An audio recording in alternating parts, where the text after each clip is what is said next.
एक लड़का बैंक में ड्यूटी करता है, वो बैंक मैनेजर होता है। बैंक मैनेजर होता है, उसकी जो पत्नी होती है, किसी दूसरे के साथ उसे छोड़कर चली जाती है। लेकिन वो बैंक मैनेजर जो होता है, पत्नी को तलाश भी लेता है, लेकिन उसने विचार किया जो चला जाए उसे बुलाना नहीं चाहिए, तो वो चली जाती है। लेकिन 2 साल बाद अकस्मात जब उसे बैंक में मिलती है, तो उस बैंक मैनेजर के पैर पकड़ लेती है और फूट-फूट कर रोने लगती है। ये सच्ची कहानी सुनाने जा रहा हूँ क्योंकि एक महिला बैंक मैनेजर की पत्नी होते हुए भी उसने ऐसा कदम उठाया। इसमें फिर आगे क्या हुआ? नमस्कार, प्रणाम, मैं हूँ प्रेम यादव। बने रहिए हमारे इस यूट्यूब चैनल पर। अगर आप नए हैं तो चैनल को सब्सक्राइब करें क्योंकि आपका एक सब्सक्राइबर हमारा हौसला बढ़ाता है और मैं रोज नई कहानी लेकर के आता हूँ। 10 मिनट निकाल करके इस कहानी को अवश्य सुनिए।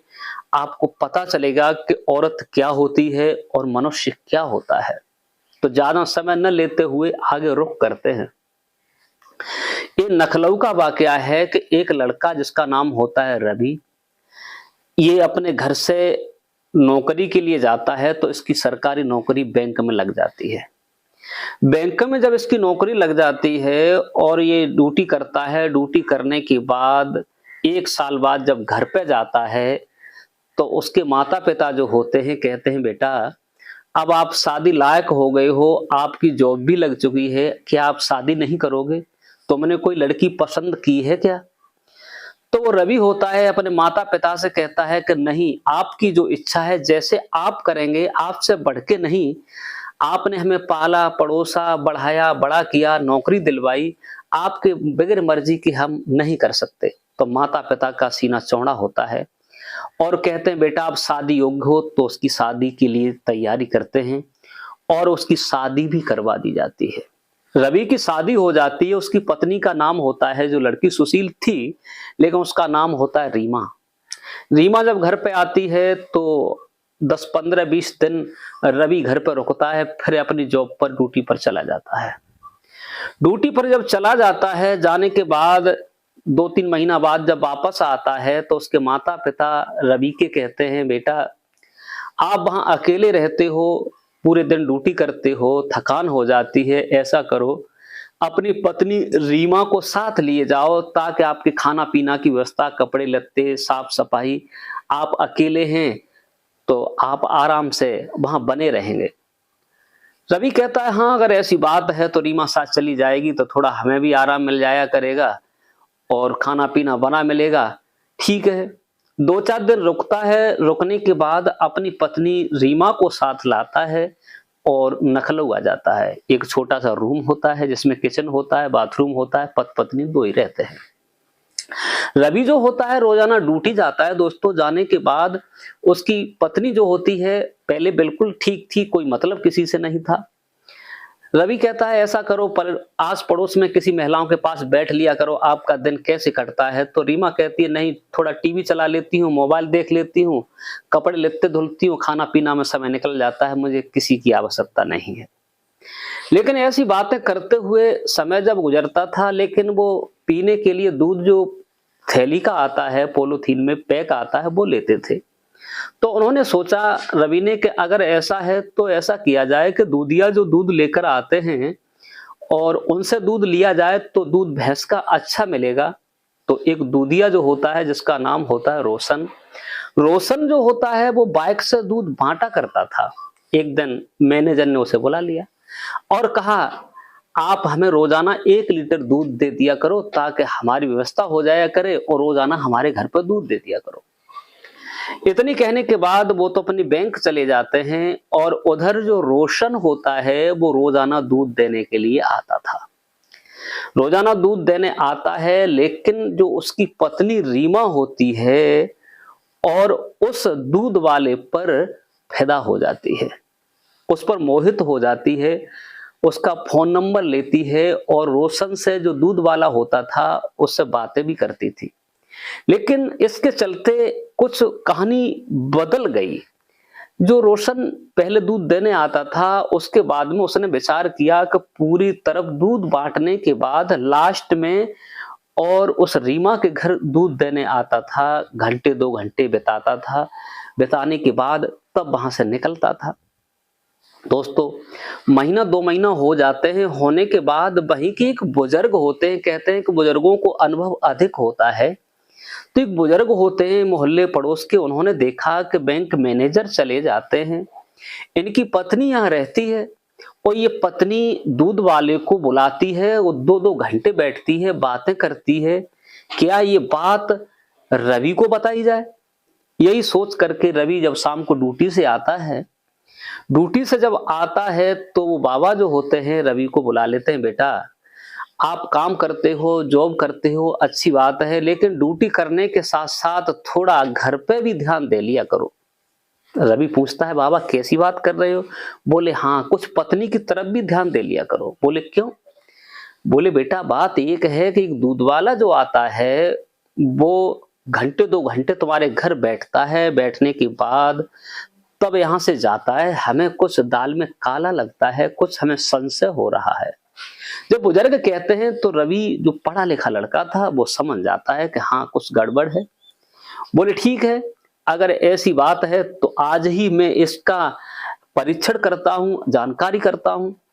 तो रवि सवेरे अपनी पत्नी से कहता है, रीमा मैं किसी काम से 6-7 दिन के लिए बाहर जा रहा हूं और आप खिड़की दरवाजे बंद करके रहना और आराम से, ठीक कोई तकलीफ ना हो, फोन पे बात करती रहना और मैं 7 दिन बाद वापस लौटूंगा। तो रीमा कहती है ठीक है, जाइए, हमें कोई चिंता नहीं है, आप चले जाओ और आ जाना, फोन पे बात होती रहेगी। दोस्तों, इतनी कहने के बाद वो ड्यूटी चला जाता है और उधर जो दूध वाला होता है वो आता है दूध देने के लिए। तो रीमा कहती है, क्या तुम मेरा एक काम कर सकते हो रोशन? रोशन बोले क्या? बोले मेरे पति 7 दिन के लिए बाहर जा रहे हैं, आप हमारे साथ 7 दिन हमारे यहाँ रुक सकते हो रात्रि में? तो रोशन तो ये चाहता ही था। रोशन कहने लगा, आपके लिए कौन मना करता है, आपको तो हम बहुत अच्छी तरीका से, तुम्हारा हमारा कुछ बटा नहीं है। तो रोशन जो होता है दूध का काम करने के बाद शाम को जब आता है, बाइक दूसरी जगह खड़ी कर देता है और 8 बजे उसके घर पे आ जाता है। उसके घर पे जब आ जाता है और खिड़की दरवाजे बंद हो जाते हैं और उन्हें नहीं मालूम था कि क्या होने वाला है और वो आराम से दोनों लेट जाते हैं। इधर जो रवि होता है वो नहीं जाता, चुपके से आता है और एक साइड में दूसरी जगह जहां खिड़की थी वहीं बैठ जाता है आकर। अब उधर रीमा और रोशन जो होते हैं अपने जो भी है शारीरिक संबंध बनाते हैं और जैसे ही बनाते हैं तो रवि होता है वो सब कुछ खिड़की से देख रहा होता है कि अब होने वाला क्या है। जो हो रहा होता है, होने के बाद दोनों रिलैक्स हो जाते हैं। जब सो जाते हैं लगभग 2 ढाई 3 बजे होते हैं रात्रि के। जब रात्रि के 3 बजते हैं रवि उठता है। उठने के बाद दरवाजा खटखटाता है और कहता है, रीमा, अरे रीमा दरवाजा खोलो। तो रीमा के कान में जैसे ही आवाज पहुंचती है तो रीमा भौचक्की खड़ी हो जाती है। मेरे पति तो 7 दिन की कह के गए थे, तो अब आ गए। तो जल्दी जल्दी अपने कपड़े पहनती है और रोशन को जो होती है वो बेड के नीचे छुपा देती है। छुपाने के बाद गेट खोलती है और पूछती है, आप तो 7 दिन के लिए गए थे, आप तो बहुत जल्दी आ गए। जब ये कहा जल्दी आ गए, बोले कोई बात नहीं, जाना कैंसल हो गया। लेकिन रीमा एक काम करो, 3 कप चाय बना लो, चाय की आवश्यकता है, थोड़ी चाय पियेंगे। तो रीमा असमंजस में पड़ जाती है कि 2 कप की कहते 3 कौन पिएगा, हो सकता है कोई आने वाला हो, आ रहा हो।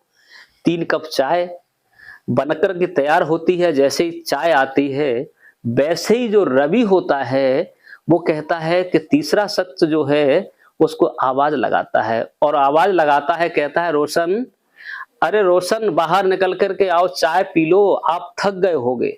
जब ये बात कही तो एकदम उसकी पत्नी के पैरों तले जमीन खिसक जाती है। रोशन निकल के आना पड़ा, बैठ जाता है। लेकिन रवि कहता है, रोशन घबराओ मत, कतई चिंता मत करो, टेंशन मत करो, क्योंकि आपकी भलाई में, अपनी पत्नी से कहता है, आपकी भलाई में ही मेरी भलाई है, आप दोनों की भलाई है। वैसे ही चाय पीते हैं, लेकिन जैसे ही मौका पाता है तो रोशन गेट खोल के भाग जाता है भागने के बाद वो बात वहीं शांति हो जाती है। उसके बाद में दोस्तों, अब रवि 2 दिन के बाद अपनी पत्नी रीमा से कहता है कि आप मेरे साथ आज बाजार चलते हैं, जो हुआ वो हो गया और तुम्हें शॉपिंग करा के लाते हैं। और शॉपिंग का महिलाओं को शौक होता है। शॉपिंग के लिए जब जाते हैं, अपना क्रेडिट कार्ड देता है और कहता है जितनी भी मन चाहो उतनी शॉपिंग कर लो। लगभग 25-30 हजार रुपए की शॉपिंग करती है। रीमा करने के बाद उसकी खुद की गाड़ी होती है रवि की, उसमें बैठाते हैं। बैठाने के बाद और जब गाड़ी चलने को तैयार होती है, तो वो वहां जा रहा होता है जहां पर वो रोशन रहता था। तो रीमा पूछती है, हमें कहाँ लेकर के जा रहे हो, क्या हमारा कत्ल करोगे? बोले ऐसी कोई बात नहीं, कत्ल की तो बात ही नहीं है, तुम्हारी भलाई में ही भलाई है। लेकिन रवि कहता है कि रीमा तुम्हारी खुशी में खुशी है, क्योंकि मेरे अंदर कोई कमी थी, मेरे अंदर कोई खोट थी, जो आपने रोशन को चुना, रोशन को पसंद किया। हमें इससे कोई ऐतराज नहीं है, आप और रोशन बड़े हंसी खुशी से रहो, मुझे कोई मतलब नहीं है, क्योंकि मैं तो एक सुकून की जिंदगी जीने वाला हूं। क्योंकि मेरे अंदर कमी थी, तभी आपने रोशन को चुना था। रोशन आता है, अपनी पत्नी को वहां छोड़ करके गाड़ी में बैठता है और चला आता है। अब रीमा जो होती है, अपने पति के पैर पकड़ती है, लेकिन वो नहीं मानता, सीधा चला जाता है। अब रोशन के घर उसे छोड़ दिया जाता है। अब रोशन के बच्चों ने सुना तो रोशन की पत्नी आग बबूला हो गई, लेकिन उसे वो रवि लेके नहीं गया। अब उसके यहाँ वो काम करना शुरू करती है और अपनी ससुराल फोन करता है, रवि आज से तुम्हारा दामाद रोशन है, क्योंकि तुम्हारी बेटी ने उसे पसंद किया, मैं अपने घर आ गया, तुम रोशन के घर आना जाना और वहीं रिश्ता रखना। इतनी कहकर के रवि अपने काम में लग जाता है। अब जो रीमा होती है वहां रह रही होती है। रहने के बाद अब जिंदगी में करवट कैसे बदला। अब जो रोशन के पहली पत्नी के बच्चे थे, वो रोजाना उसे परेशान करते हैं, उसकी पत्नी परेशान करती है, खाना टाइम से नहीं देती, घर का सारा काम करना पड़ता है। अब रीमा ज्यादा परेशान हो जाती है। अकस्मात गांव में जो पेंशन बनती है, ये काम होता है, खाते खुलते हैं, तो किसी काम से जो रीमा होती है बैंक पहुंच जाती है। बैंक में जब सामने अपने पति को देखती है रवि को, तो उसके पैर पकड़ लेती है और कहती कुछ नहीं है, इतनी तेजी से फूट फूट कर रोने लगती है कि देखने वाले भी कहते हैं कि आखिरकार हुआ क्या। तो रवि कहता है, ये पत्नी दूसरे की है, मेरी नहीं है, मेरी होती मुझ में खोट थी, इसलिए इसने रवि को छोड़ करके रोशन को चुना था। अब रोशन इसकी जिंदगी में क्या गुल खिला रहा है वो हमें मालूम नहीं है। तो भीड़ हो जाती है, दोनों को इकट्ठा किया जाता है, बिठाया जाता है। बिठाने के बाद जो रवि होता है, एक बहुत पढ़ा लिखा लड़का था, कहा जिंदगी में अगर हमें ये पसंद करती तो शायद है कि रोशन को पसंद नहीं करती, मेरे अंदर कमी थी, इसलिए इसने मुझे छोड़ा था। आप लोग क्या कहना चाहते हैं? लेकिन किसी की जबान पर शब्द नहीं था, क्योंकि बात हकीकत है, अगर मुझे पसंद करती तो इसकी तरफ क्यों भागती। कहानी बदल जाती है। रवि बिल्कुल इनकार कर देता है और उसे छोड़ देता है, जी आए वहां जाइए। दोस्तों, कहने का मतलब ये है, रवि ने जो किया वो सही किया या गलत किया, कमेंट करके अवश्य बताइए, क्योंकि ऐसा होना चाहिए। अगर पत्नी को पति पसंद नहीं है तभी तो दूसरे को देखती है, अगर पसंद है तो कोई बात ही नहीं है, नहीं पसंद है तो पहले ही कह देना चाहिए कि हम उसे पसंद करते हैं, क्यों किसी की नाक कटाते हैं। दोस्तों, कहानी सुना करके किसी को परेशान करना नहीं है, किसी का दिल दुखाना नहीं है, किसी को टॉर्चर करना नहीं है, केवल आप लोगों को जागरूक करना है, आप लोगों को सचेत करना है। क्योंकि ऐसी ज्यादातर बातें सुनने में आ रही हैं, देखने में आ रही हैं कि समाज कहां से कहां तक धूमिल हो रहा है, इसलिए ये मैंने कहानी सुनाई है। अगर हमारी कहानी अच्छी लगी हो तो लाइक कमेंट शेयर करना ना भूलें। नमस्कार, जय हिंद, जय भारत। मिलते हैं नेक्स्ट वीडियो में।